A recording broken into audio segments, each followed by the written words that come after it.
Chambéry, on est un certain nombre d'associations ou le collectif Tous Migrants qui essayons d'œuvrer pour les migrants, pour essayer de faire en sorte que leur accueil se passe le mieux possible.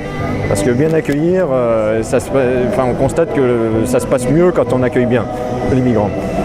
Donc en fait, la distribution de soupe, c'est dans le cadre du 70e anniversaire de la Déclaration des droits de l'homme. Et dedans, il y a l'article 13 qui dit que les gens doivent pouvoir circuler, les êtres humains doivent pouvoir circuler comme ils veulent à travers la planète. Dans les faits, c'est pas tout à fait vrai. Même en France, on a quand même pas mal de progrès à faire de ce côté-là. Et nous, notre travail, c'est d'essayer de faire en sorte de mieux accueillir, de faire en sorte que la migration puisse s'effectuer le mieux possible pour les gens qui souvent sont en difficulté. S'ils sont partis de chez eux, c'est qu'ils avaient besoin de... Enfin, il y avait une nécessité, c'était par nécessité et pas par plaisir. Personne ne quitte son pays par plaisir. Hein.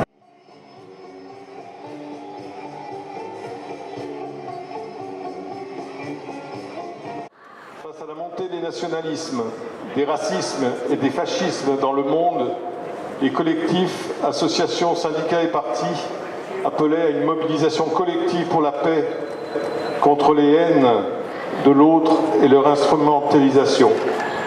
Pour donner corps à cette démarche au flambeau, en mémoire des dizaines de milliers de femmes, hommes et enfants morts sur les routes de la migration, victimes des frontières et de politiques anti-migratoires sans effet, sont organisées partout en France.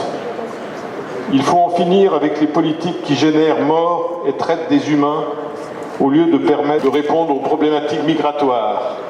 Le cadre juridique actuel qui limite la protection aux réfugiés politiques, dont la définition légale est restrictive, n'est plus adéquat pour tenir compte de la complexité de mobilité liée aux injustices environnementales et climatiques, économiques et sociales, ainsi qu'aux discriminations. Eh ben, moi, ça me fait du bien de voir qu'il y a des gens qui portent cette cause à cœur. J'aimerais bien aider pour cette cause, je trouve ça sympa. Donc, je trouve ça dommage de rester là et puis il faut que j'agisse maintenant pour faire quelque chose de plus grand, on va dire. C'est un papier qui est assez fondamental, je trouve, parce que c'est quelque chose qui va transcender un petit peu les frontières et qui va donner presque pas des codes à suivre, mais une idée de ce qui pourrait être quelque chose d'évolué, si vous voulez, un monde évolué. Donc, je pense qu'il faut vraiment le suivre dans la mesure du possible. Et puis, si je peux parler un peu plus longtemps, quand on voit la question du parc de Marrakech et ce que fait l'ONU, je trouve ça très intéressant à suivre. Ça ne dicte pas le code de conduite, mais ça induit, si vous voulez, une certaine humanité. Voilà. Alors concrètement, comment on peut aider ces migrants et dans quelles conditions ils sont, par exemple, en Savoie?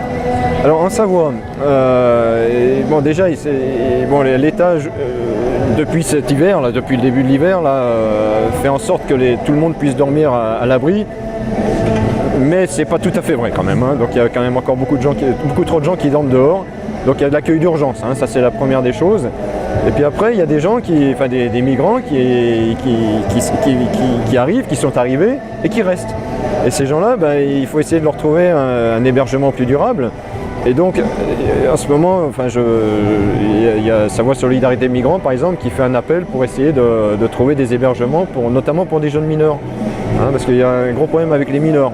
Le conseil départemental ne reconnaît pas tous les mineurs comme mineurs et à ce titre-là ne les intègre pas dans les structures qu'il gère, quoi.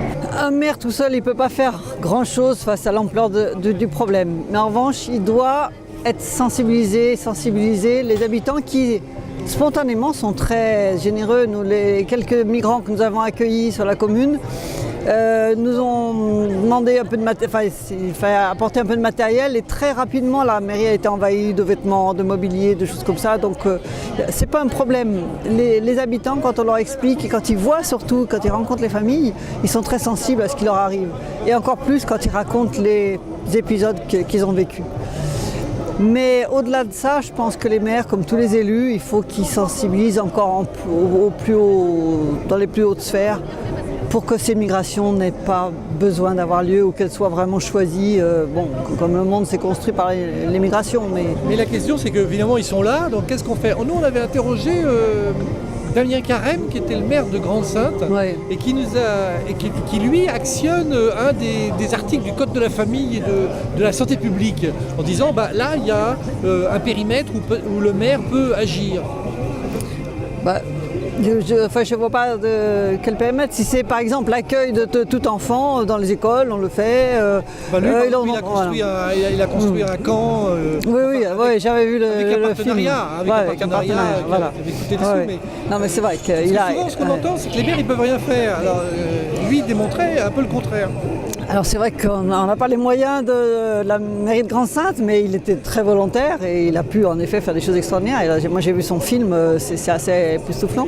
Mais à plusieurs on peut faire et puis on a des moyens. Enfin quand on voit d'où viennent ces migrants, c'est des pays vraiment qui n'ont rien et on a tout par rapport. Donc il faut absolument s'unir. Et au niveau d'une agglomération par exemple, il faudrait qu'il y ait une prise de conscience et des actions conduites conjointement au niveau d'un département, au niveau... voilà. Et là vous pensez que vous avez été à un moment donné vice-présidente de l'agglo, vous pensez que l'agglo elle est à la hauteur ou pas? Je ne vais pas porter de jugement, je ne sens pas bouger beaucoup de choses, mais il y a quelques maires qui font. Saint-Baldov par exemple a mis à disposition son presbytère. Nous on a mis un grand logement où il y a 10 personnes en ce moment qui logent et puis dès qu'ils arrivent à rentrer dans le droit commun, on en reprend d'autres. C'est des petites choses, mais des petites gouttes dans un océan.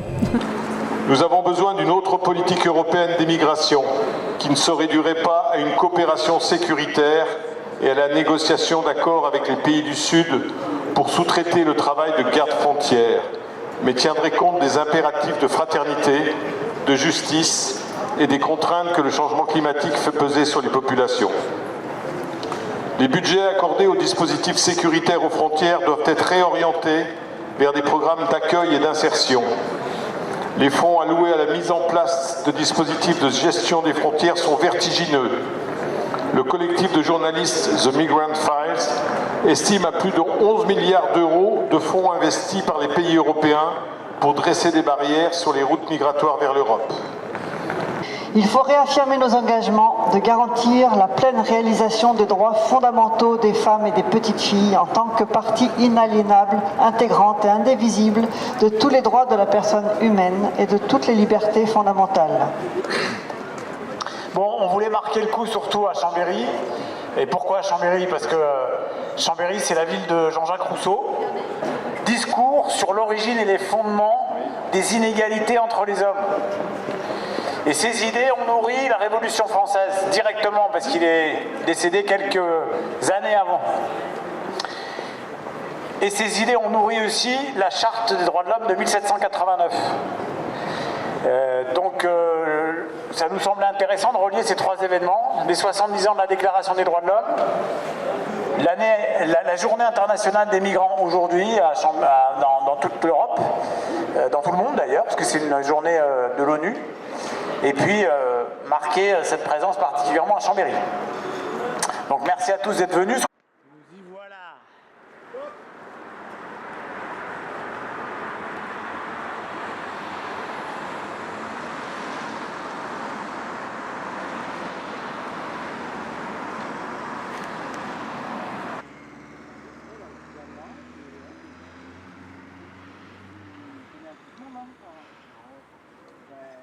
Je vais te présenter, parce que c'est quand même celui qui vient de